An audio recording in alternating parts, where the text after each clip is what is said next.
네, 오늘 말씀은 쭉 이어져 온 평지수훈, 즉 산상수훈의 결론부의 말씀입니다. 39절에서 말씀하시기를 맹인이 맹인을 인도할 수 없다고 비유하십니다.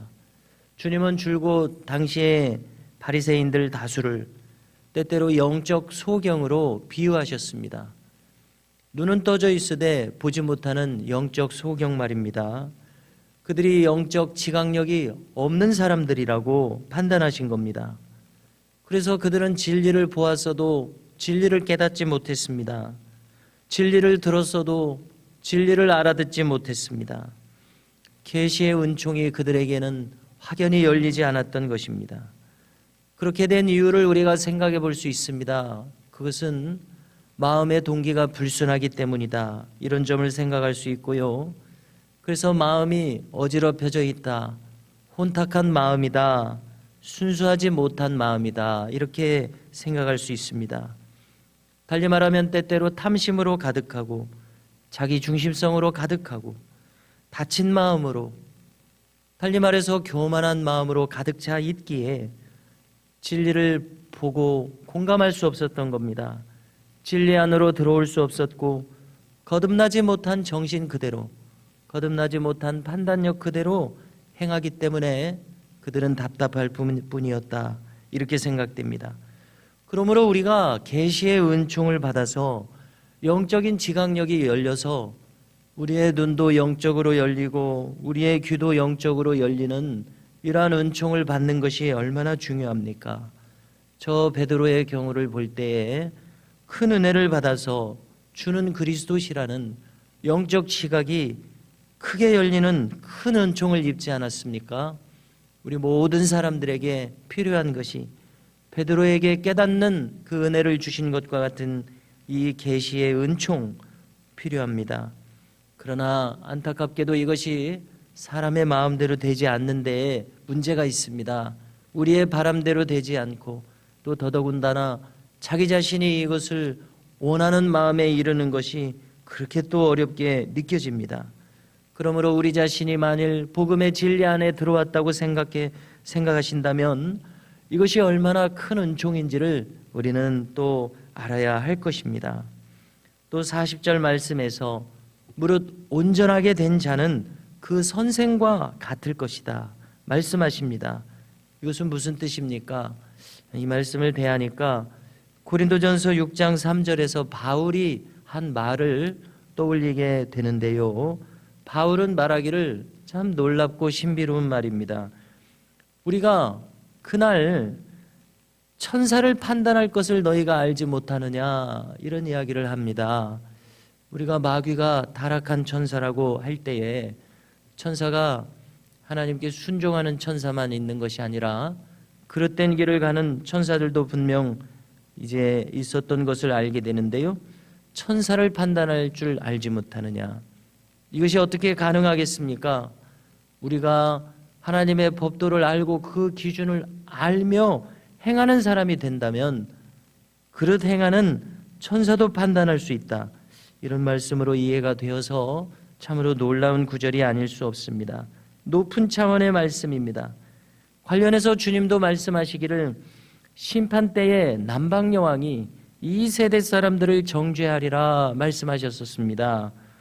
솔로몬의 지혜를 힘입어서 저 남방여왕이 하나님의 법도를 깨달아 알았을 때에 이 시대에 추락하고 타락한 사람들, 그들도 하나님의 말씀을 기준으로 판단할 수 있다, 이런 생각으로 이렇게 생각됩니다.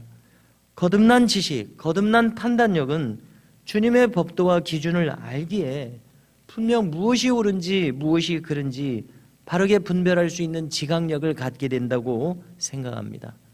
우리가 많은 면에서 부족하고 여전히 죄성을 가지고 있지만 또 한편으로는 하나님의 은혜를 입었기에 하나님의 법이 무엇인지, 가야 할 진리의 길이 무엇인지 어느 만큼은 알게 된 것 아닙니까? 이것을 기준으로 우리가 세상도 판단할 것을 주님은 말씀하고 계시기에 참으로 이것은 놀라운 일이 아닐 수 없습니다.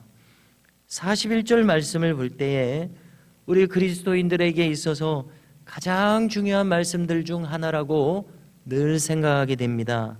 10년, 20년, 또 일평생 우리가 예수님을 믿는 신앙생활을 하면서 살아올 때에 바로 이 41절 말씀은 정말 생명과 같은 말씀이구나, 이렇게 생각이 됩니다. 계속해서 읽어드리면 주님 말씀하십니다. 어찌하여 형제의 눈 속에 있는 티는 보고 내 눈 속에 있는 들보는 깨닫지 못하느냐. 그래서 이 말씀을 대할 때에 1만 달란트를 탕감받은 자가 자신이 얼마나 큰 은혜를 입었는가를 충분히 생각할 수 있는 바로 그 마음.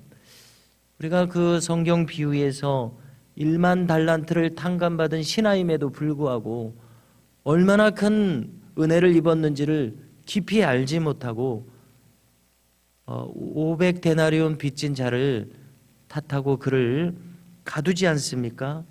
그래서 1만 달란트 탕감받은 것을 다시 갚으라고 왕에게 이야기를 듣는 그 장면을 떠올릴 때에 내가 얼마나 많은 이 은혜를 입었는가, 이것을 안다면은 자신의 눈에 들보를 깨달을 수 있을 것입니다. 타인의 티를 탓하지 않는 그러한 마음을 가지는 것이 가능하리라고 생각이 됩니다.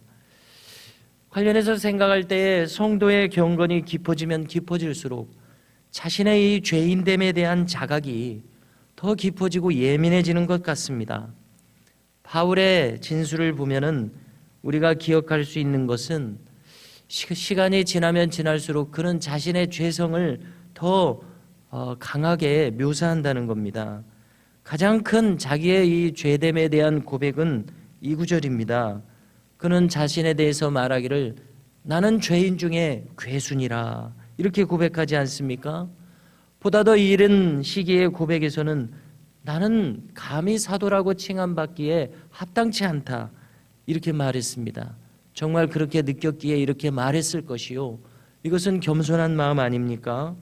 또 다른 시기에는 나는 모든 성도 중에서 지극히 작은 자다, 이렇게 말합니다. 그리고 이것이 더 깊어져서 나는 죄인 중에 괴수라고 말하는 것이죠. 또 다른 곳에서는 나는 전에는 비방자요 박해자요 폭행자였노라고 자신의 죄됨에 대해서 늘 생각하고 있습니다.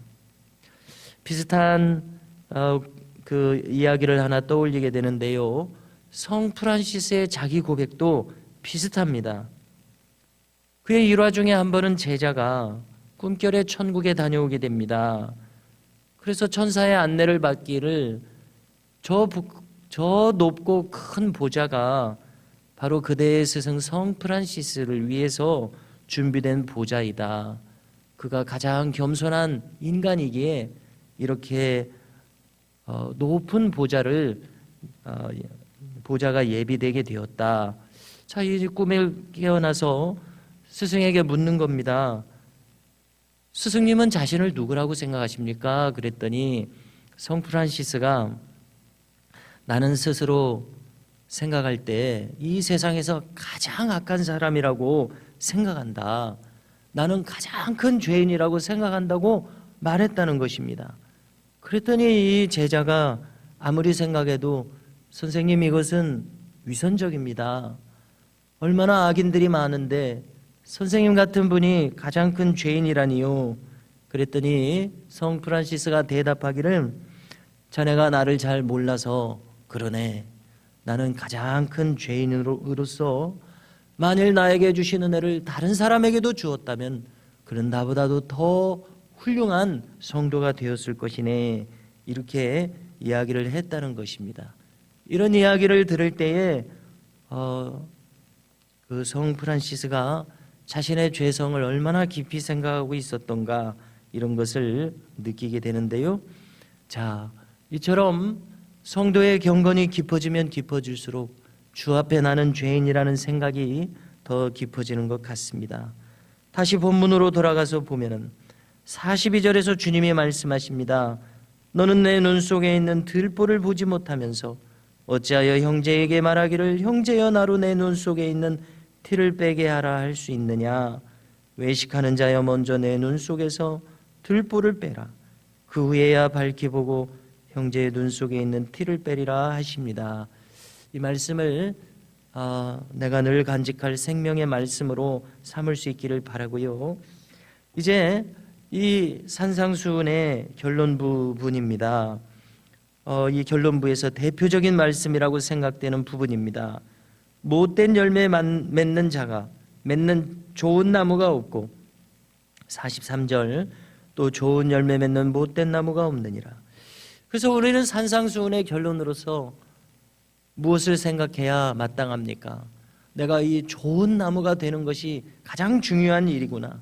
좋은 나무가 될 때에 좋은 열매가 반드시 있겠다고 주님이 지금 말씀하기 때문에 그렇습니다. 관련해서 우리가 다른 사람 보고 왜 당신은 좋은 나무가 되지 못했습니까? 탓할 필요도 없다고 생각합니다. 생각할수록 그건 내가 어떻게 할 수 있는 것이 아닙니다. 만일 내 옆에 있는 사람이 별로 좋은 나무가 아니라고 생각된다면 내가 어떻게 하겠습니까? 그러므로 우리는 누구를 탓할 것이 아니라 왜 당신은 더 좋은 나무가 아니요? 탓할 것이 아니라 내가 좋은 나무 되기를 힘쓰는 것이 참으로 필요하다고 생각이 됩니다. 44절은 또 다른 귀한 요절입니다. 선한 사람은 마음에 쌓은 선에서 선을 내고 악한 자는 그 쌓은 악에서 악을 내나니 이는 마음에 가득한 것을 입으로 말함이니라. 귀한 말씀인데요. 그러므로 우리는 늘 무엇을 내 마음에 두고 있는지를 유의해야 하겠습니다. 우리가 이제 이 세상을 살면서 어떤 악인의 악행과 악한 생각과 태도와 말을 대할 때에 참 소스라치게 놀라게 되지 않습니까? 오늘 이 말씀에 따르면 그것은 어느 날 갑자기 그가 그렇게 된 것이 아닙니다. 늘 악을 그 마음에 쌓고 악에 익숙해져 있기에 건드리기만 해도 악한 말과 태도, 악한 행함이 나오게 된다는 것을 알게 됩니다. 그러므로 우리가 힘쓸 것은 무엇입니까? 늘 선을 쌓기에 힘써야 할 것입니다. 선한 것을 마음에 품고 선한 말을 할 수 있기를 우리가 늘 추구해야 하리라는 생각을 오늘 이 말씀이 우리에게 주시고 있습니다. 또 다른 말씀도 기억할 수 있기를 바랍니다. 악은 모양이라도 버리라. 이와 같은 말씀들을 늘 간직하며 믿음으로 승리할 수 있기를 주의 이름으로 축복합니다.